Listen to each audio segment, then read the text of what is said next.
Hi everyone. For today, as it was a bit too hot again, and sometimes it's fresher, sometimes it's hot, mind you, I've decided to do the things differently and jump in the train that was relaunched in Roy Aqvavitae YouTube channel last Thursday, when he had also guests.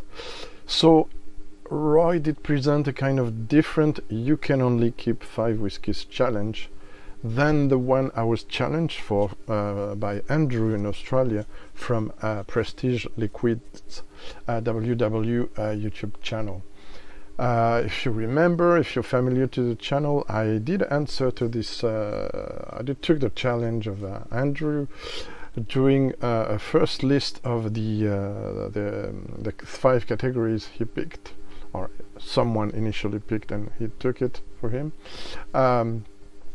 And also after that I did propose an alternative list with other categories. But this time, as I did found it was interesting also to hear everyone what's their choices, and also I started to think of my own choices.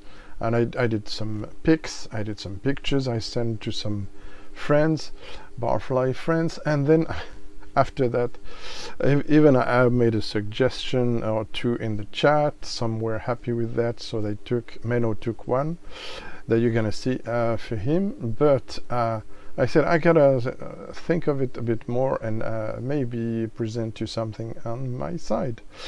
Why not?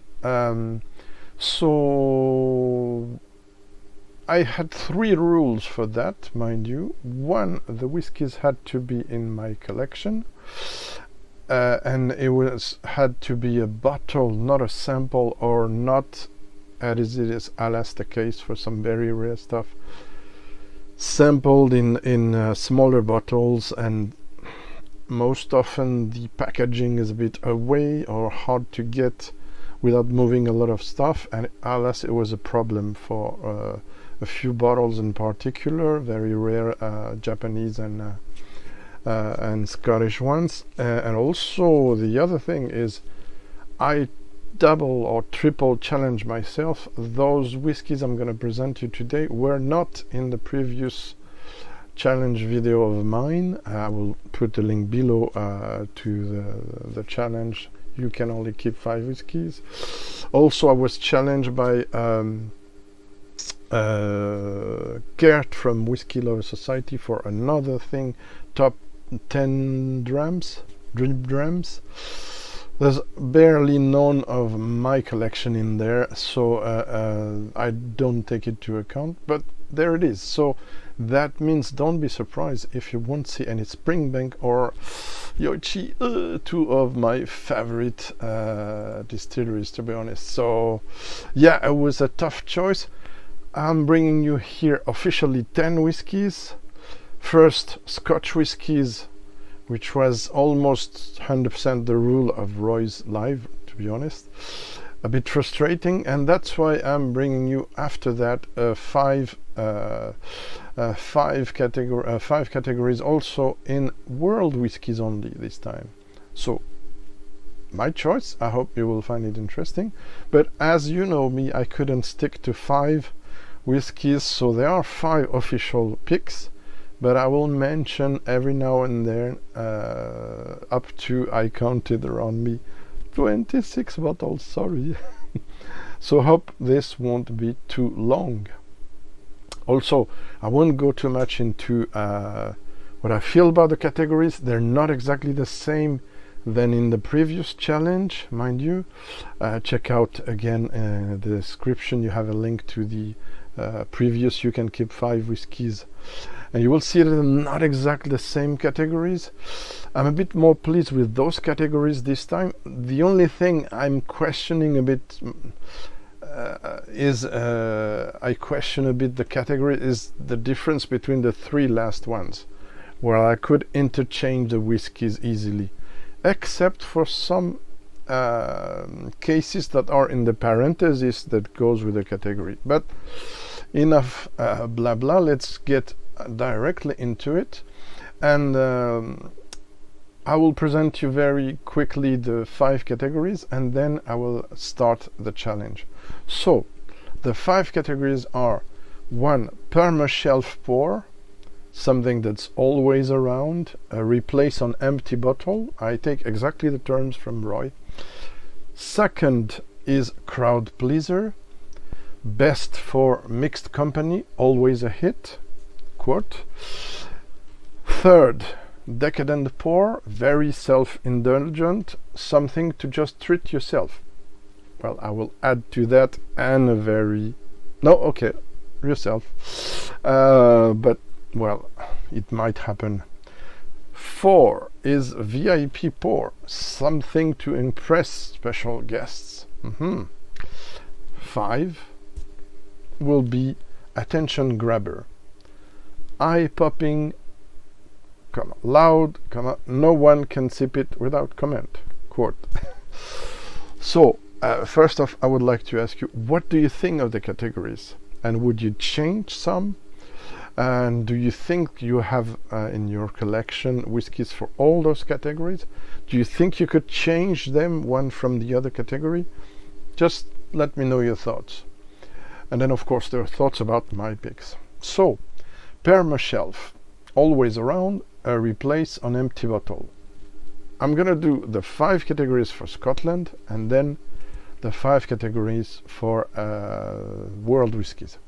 So PERMASHELF pour, I picked what was the, yeah, there was crazy runners up, to be honest.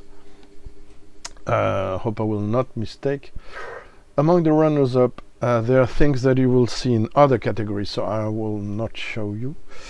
Of course, one of my favorite of the moment, Kilchoman Loch Gruinard for France, but there's also some in UK, and I'm not 100% sure it's the same mix. Anyway, my bottles are very satisfying. Some like it, some do not like it. Some cask selections might be less good. Permanent pour, of course. Where is it? I had to choose this, which is now called Rock Island, but it's Rock Oyster here. So beautiful, smoky, light, and very subtle and complex blended malt. What did I have else as a runners-up? Of course, there gotta be a compass box. For me, would be Oak Cross, but it's currently discontinued. Might come back, I was told, but Orchard House will do the job for that. Oops, lots of bottles again. What else was in the runners-up there? Might be. Okay, so which was my official pour?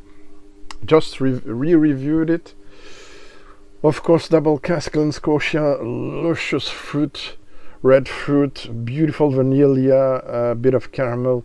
I just re-reviewed it, so it was in my previous video. Please check it out. And there's a glass here. What's in my glass? Something very special. So as you understand it, it will be for later on in the show, in the live recording, to be more modest. Some call it show always, their videos. So there you have it, Campbelltown single malt. It sets the bar high, and there's no Springbank there, but this will do the job differently, but very nicely, very lightly peated. But yeah, I thought it had to be there. Okay, second category, crowd pleaser. This was also difficult to to choose. Crowd pleaser, best pour for mixed company, always a hit. Now for this one, I really had to think something for someone else. I noticed in the crowd pleaser category, some of the guests, and even in the chat, sorry guys, you did pick things that are not necessarily to everyone's taste outside the whiskey world, because we can have guests who are not specialized like us geeks in whiskey, so you had to be a bit more open to other things that could be, of course, also, and I forgot to mention here, stuff like that. I know many of you don't like blends, but Chivas 18, hopefully this is as good as my batch. Beautiful Shivas with way more character than the 12, which I found weaker and weaker. This had some Kleinish in there, or something just that could be like Kleinish in the style, so some kick of spice and then side citrus. So yeah, for me this remains still something relevant, but it's not my pick. Another thing that could be my pick, of course, is the Glen Scotia Campbelltown Harbour, but I've decided for this challenge not to propose two same distilleries or company, or not barren companies, but brands for the same challenge. I hesitated for my pick of crowd pleaser between this. So here is the Glenlivet 12 years old first fill. It has been replaced since by the 13 first fill. Lots of nice estery. It's an estery profile, so lots of nice vanilla, slight exotic fruit, but also some sweet spices. So you have your pineapple mandatory in Glenlivet thing, very tiny, but you have other things there. I did review it, so I'm not going to be long about it. Crowd pleaser, where was it? Yeah, there was, I forgot to list it there. Okay. There were other choices. Of course, Glenmorangie Elgin Classic, it's not on the table. I hesitated a lot for Glencadam 10, Kingsbourne's Dream to Dram. What was that? Yeah, I almost picked this.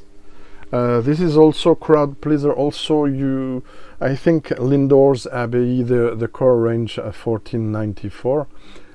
The other reason that goes with it as a crowd pleaser, not only the mix of cask with nice bourbon estier stuff, but also, and I reviewed it, so check it out if you're interested. Also because there's a nice story to tell to your audience about the foundation of this distillery, and I've been there, so also I can tell. I visited the place before they even launched the whiskies. Check out my review. What else? Third category, Decadent Pour. Sorry, forgot to say my official pick. Official pick, Balvenie Dabblewood. I know it has jumped in price recently. It's not always a nice deal if it's over 45, 50 euros. It starts to be a bit pricey in my opinion. But I have a bit old bottle and a backup, so I don't rush to buy something else. But I think this is a beautiful balance between oak and spice and fruit, and also some vanilla, different notes. Got distracted by a message, sorry. So I think that could work as a crowd pleaser quite well. The 12 first fill could go, but it's maybe more spicy, more difficult. Maybe some port. Of course, if you have the 21 double wood, portwood, sorry, would be a crowd pleaser, but it's very expensive now. Okay, so there you have it. Third category, Decadent Pour.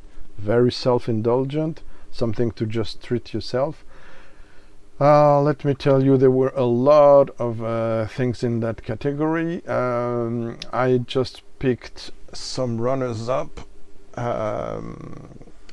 One of the runners-up was obviously for me Glendronach Cask Strength Batch 1. Yeah, very old one. Which is just 54.8 ABV. Very nicely fruity, ripe fruit, something that's lots of maraschino cherries, strawberries, raspberries, beautiful stuff. Very decadent. I'm not sure current batches are good as this. Mixed opinions. I tried a few others, but not since a few years. I don't know, but this is not my pick. Wait a minute, I think I forgot. Oh no, it's a VIP pour. So you see, Decadent Pour, VIP pour, attention grabber for me. I could change, so I tried to adapt myself. Other things, because there was not much peat, PC10 is easier to find. Yeah, that's the issue with the corks, but my choice was this, the Port Charlotte 16, the one for Facile. I struggle to pronounce that. Facile Festival 2020 cancelled because of C word, so it was a digital exclusive by ballot. I reviewed it almost 3 times, so much I love it. It's a mini Brora. So yeah, there's sauté, and there's also red wine. There's lots of stuff, but very well made. Beautiful whiskey bottled at 55.8%, which is accidentally almost the same as another that you will see later on, same ABV. But my official choice, and it's Scotty from the Dream Face, and also the guest, one of the guests of Roy last Thursday. It's his fault, because he picked a Glengarry, and I love Glengarry, and I have one that I really loved a lot. Aside from the very nice 12, there's something, if something had to be decadent, and yes, it's a Cadenhead release, it is this. It's a 24 years old, 1990 2014 bottled Glengarry. It's something. What did I wrote there? Bourbon Hogshead, 390 bottles, batch 14/124. This is gorgeous. This has something very old school, old times, something like, you know, old England, old garden with flowers and orchard fruits. There's some potpourri flowers. There's something very almost pre-Raphaelite period for those who like paintings like me. So yeah, beautiful. So this was my pick. Now VIP pour, something to impress special guests. It was overcrowded in that category, I'm sorry. I had to withdraw, like I said, few things I talked about before. Yoichi, Springbanks, even Aqvavitae also, I had to withdraw it. I talked about it a lot. There's a very special one, I already reviewed. I will not mention here because I'm reserving it for another review that is late to come, I know. What do I have here? VIP pour.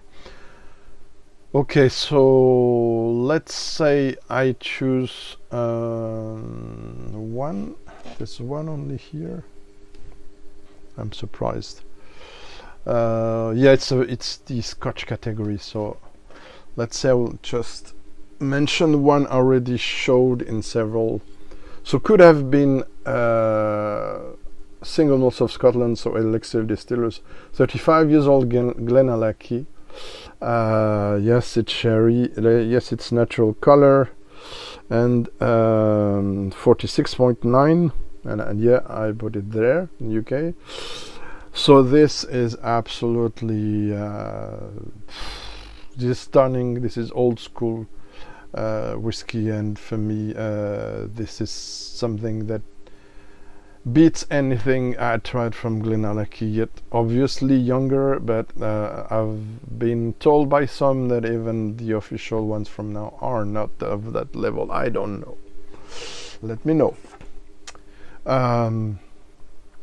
Also, Decadent Pour. Honestly, there's a bottle that could go in 3-4 categories there that I forgot to mention. Of course, and you see the level.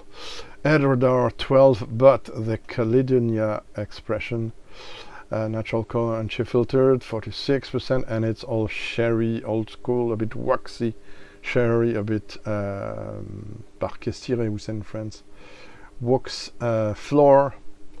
This could obviously go very well in that category, but we have still one before we go to the world one, and I see the time is running out again. I really want to keep this under, I don't know, 30-40 minutes, hopefully less.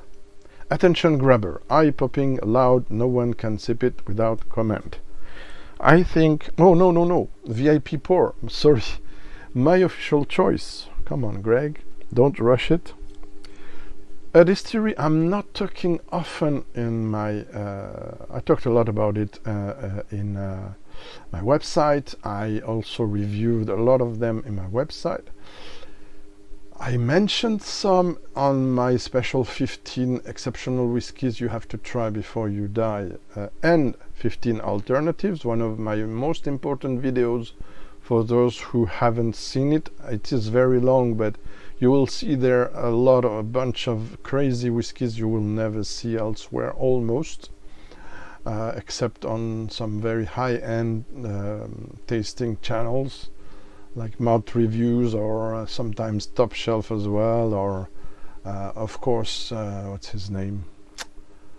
Ah man, I forgot. Okay, so very few channels.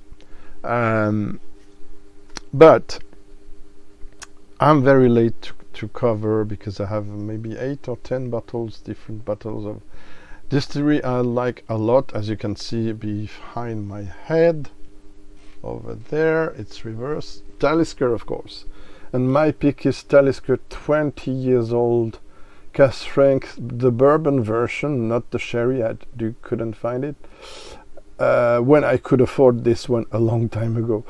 58.8% ABV, so this is distilled 1982, bottled 2003.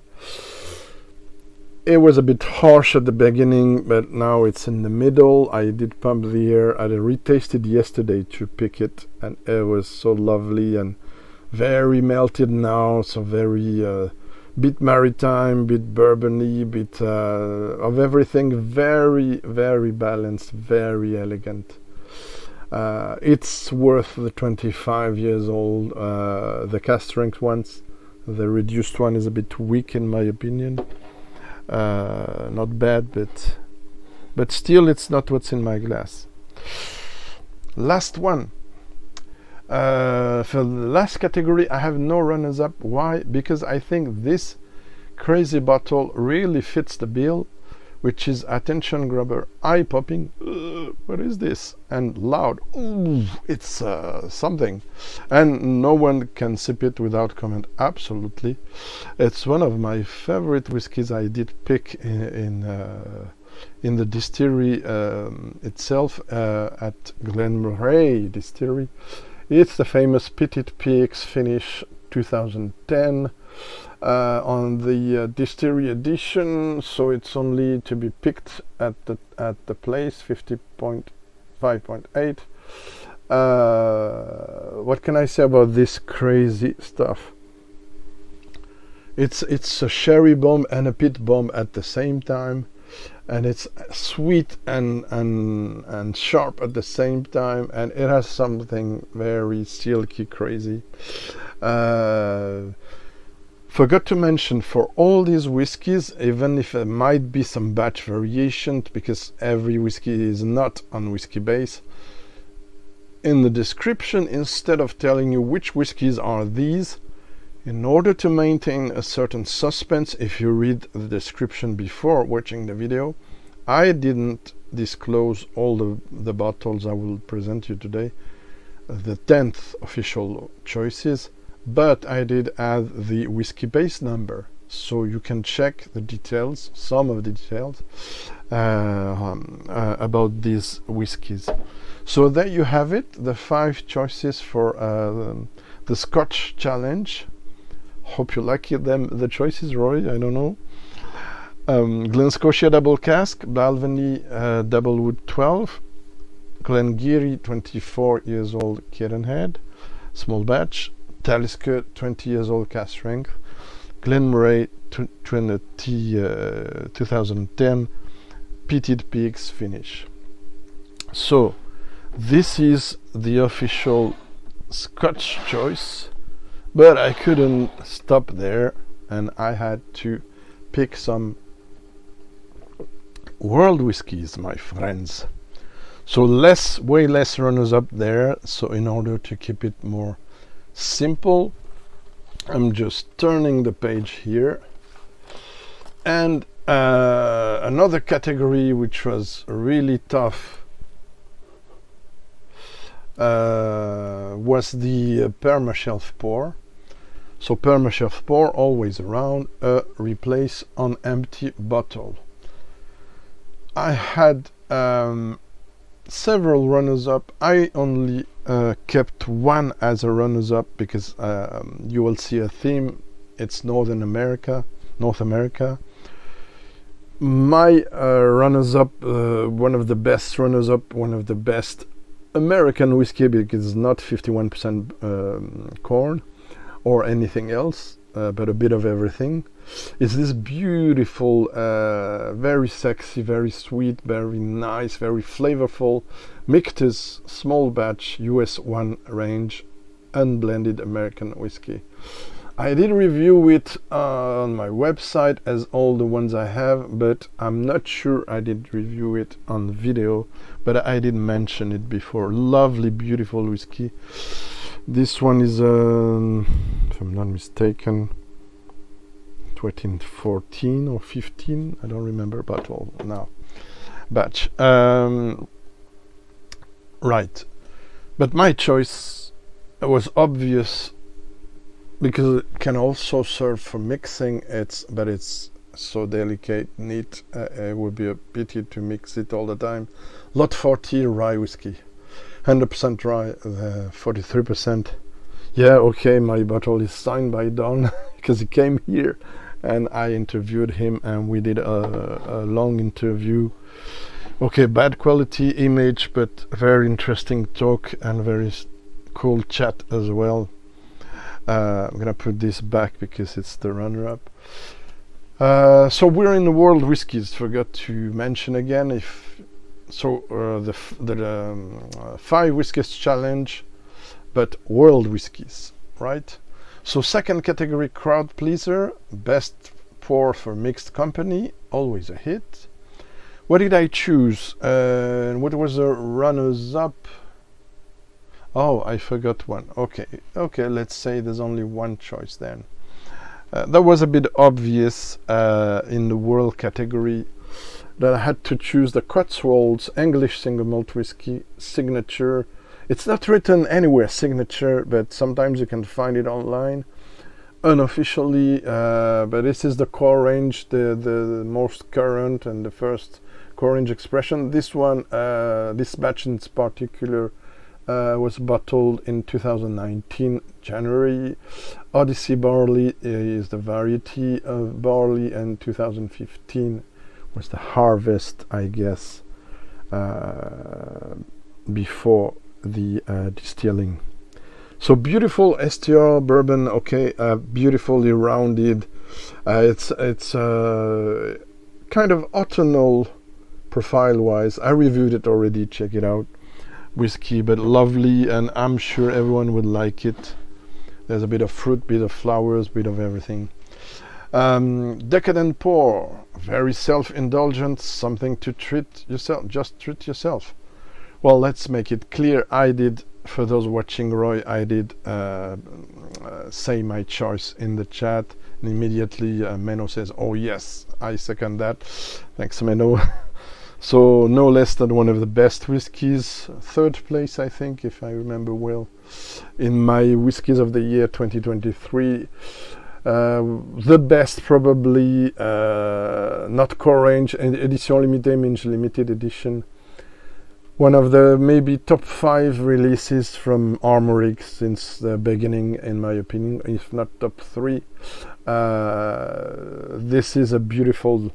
This could be also a decadent pour, because for me it has something of an old Bunnahabhain. This one is 15 years old, but it has one cask of 17 years old. It goes back to, it could appear as young, but it's, bear in mind that most of the whiskies from France are not over 20 years old. When the oldest cask you could find is, I think, maybe a 25, 24 years old, but I'm not sure. There is the older French French whiskey released were single cask or very small batches, and it was 21 years old from Armorique the last year, and the year before an Edu from Distillerie des Menhirs of 21 years old, but it was something very special, expensive, or even not on sale except for special conditions. Armorique was for a charity auction, and it was 2 liters or more, I don't remember now. I think it was a 2-liter bottles.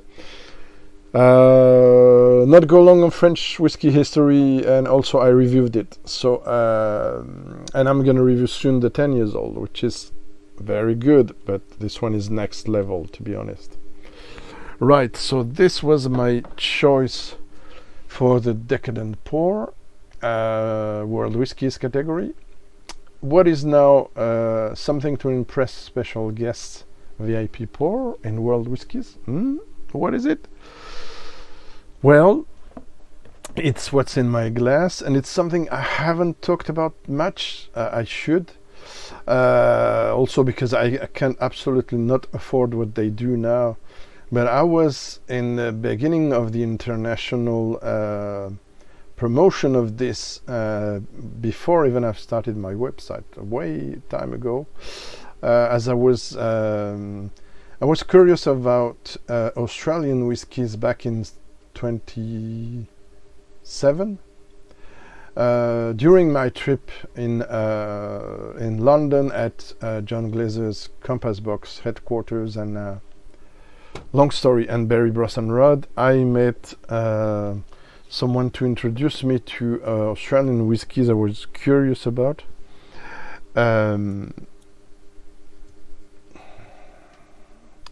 And yes, that's what's in my glass. I was sent some samples, and I really loved every sample I had. So the relationship started with Patrick Maguire, one of the 3 managers there at that time, and we discussed being an ambassador for them, just for the Whisky Life Paris during a few years.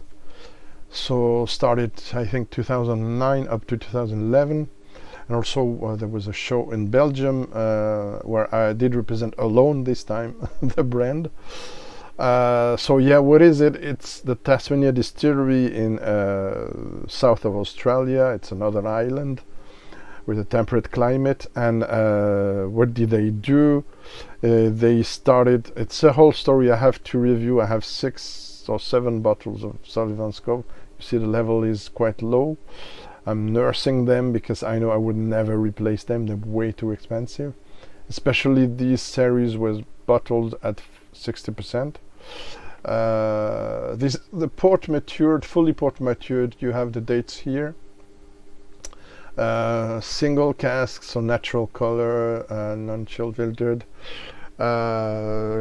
Curiously, but it's very good for me, a screw cap. And this is what's in my glass, guys. And I haven't tried this for years. Stay tuned. It's not, I know you cannot find this easily, but it's not the last category, and it's my choice. Anyway, also to maybe speak to you about something else. Australian whiskey is coming back strong with a lot of distilleries now. Not all has the level this. Sticky legs, 60% port, local port, which is interesting. It's a whiskey I awarded very, very high. The bourbon maturation was a tad better, but it's between this and this, so the oak here is dominant, but it is beautiful. Lots of nice spices there. I will review it more specifically. I will do someday a Sullivan's Cove video, maybe, if you're interested. Yeah, beautiful oak spice, beautiful also mocha and coffee. That's what I like in this one the most. No, cheers. No Slengiva, cheers.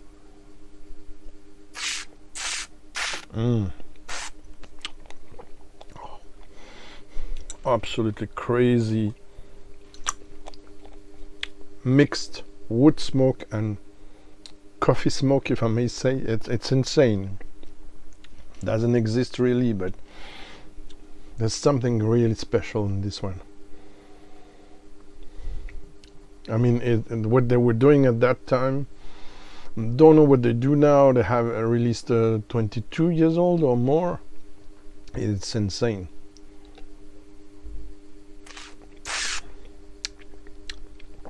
Oh. I'm proud to have, in a very modest way, presented this brand to the French audience in shows. Have a bit, I think, contributed to the success of it. In Europe, internationally, they don't need me, but well, it was a nice story, and I got to have the bottles when they were not empty after the show. So there was a great opportunity for me to get some bottles. I couldn't. It was 100 euros or 60 at that time. It was not cheap. Now it's 5,000-6,000 euros or more. It's insane, but it's a beautiful whiskey. So